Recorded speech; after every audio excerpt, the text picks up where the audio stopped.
മന്ത്രി സണ്ണി ജോസഫ് ശ്രീകണ്ഠപുരത്ത് battery energy storage system നിർമ്മാണ പ്രവൃത്തിയിൽ സന്ദർശിച്ചു.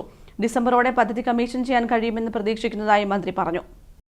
ഈ വർഷം ഡിസംബറോടെ കാസർഗോഡ് 2 കണ്ണൂർ, മലപ്പുറം, തിരുവനന്തപുരം എന്നിവിടങ്ങളിൽ ഓരോന്ന് വീതമുള്ള 5 BESS പദ്ധതികൾ പൂർത്തിയാക്കാനാണ് KCB പദ്ധതിയിടുന്നത്.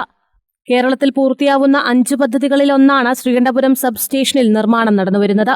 നിലവിലുള്ള വൈദ്യുതി പ്രതിസന്ധി കുറച്ചുകാലം കൂടി നിലനിൽക്കുമെന്ന ആശങ്കകൾക്കിടയിൽ നിർമ്മാണത്തിലിരിക്കുന്ന നിരവധി ബാറ്ററി എനർജി സ്റ്റോറേജ് സിസ്റ്റം പദ്ധതികൾ കമ്മീഷൻ ചെയ്യുന്ന സമയപരിധിക്ക് മുൻപ് പൂർത്തിയാക്കണമെന്ന് സംസ്ഥാന വൈദ്യുതി നിയന്ത്രണ കമ്മീഷൻ നേരത്തെ കേരള സംസ്ഥാന വൈദ്യുതി ബോർഡിനോട് ആവശ്യപ്പെട്ടിരുന്നു. ഇതിന്റെ അടിസ്ഥാനത്തിലായിരുന്നു മന്ത്രിയുടെ സന്ദർശനം. പകൽ സമയത്ത് ഉൽപ്പാദിപ്പിക്കുന്ന വൈദ്യുതി സൂക്ഷിച്ചു വെച്ച് സ്റ്റോർ ചെയ്ത് രാത്രി കാലങ്ങളിൽ പീക്ക് അവേഴ്സിൽ ഉപയോഗിക്കുന്നതിനുള്ള ഒരു സ്കീമാണ് ഇപ്പോൾ നടപ്പിലാക്കുന്നത്. ആ സ്കീം ശ്രീകണ്ഠപുരത്ത് ആരംഭിച്ചു. ഇതിൻ്റെ മിഷണറിയൊക്കെ പുറമേ നിന്ന് ഇന്ത്യയിൽ നിന്ന് തന്നെ കൊണ്ടുവരേണ്ടതാണ്. സമയബന്ധിതമായി അത് കൊണ്ടുവരുന്നതിനും സ്ഥാപിക്കുന്നതിനും അതിനോടൊപ്പം തന്നെ അനുബന്ധമായിട്ടുള്ള ഈ വൈദ്യുതി ഓഫീസുകളെല്ലാം ഇവിടെ തന്നെ സ്വന്തം കെട്ടിടം പണിത് സജ്ജീകരിക്കുന്നതിനുള്ള ഒരു നിർദ്ദേശങ്ങളാണ് ഉയർന്നു വന്നിട്ടുള്ളത്. അത് വേഗത്തിൽ നടപ്പിലാക്കാനുള്ള തീരുമാനങ്ങൾ എടുത്തിട്ടുണ്ട്. നല്ല നിലയിൽ ഇത് പുരോഗമിക്കുന്നു. സംതൃപ്തിയോടെയാണ് ഈ കാര്യങ്ങൾ വിലയിരുത്തുന്നത്.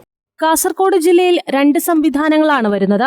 ആദ്യത്തേത് 125 മെഗാവാട്ട് 500 മെഗാവാട്ട് മണിക്കൂർ ശേഷിയുള്ളത് മൈലാട്ടിയിലും, രണ്ടാമത്തെ 15 മെഗാവാട്ട് 60 മെഗാവാട്ട് പദ്ധതി മുള്ളേരിയിലുമാണ്.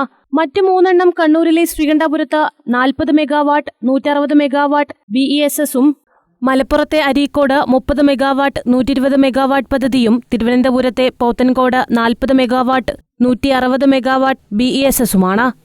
സജി ജോസഫ് MLA, ശ്രീകണ്ഠപുരം നഗരസഭാ ചെയർപേഴ്സൺ അഡ്വക്കേറ്റ് EV രാമകൃഷ്ണൻ, മറ്റു ജനപ്രതിനിധികൾ, BESS ഉന്നത ഉദ്യോഗസ്ഥരും KCB ഉദ്യോഗസ്ഥരും JSW പ്രതിനിധികളും അവലോകനത്തിൽ പങ്കെടുത്തു.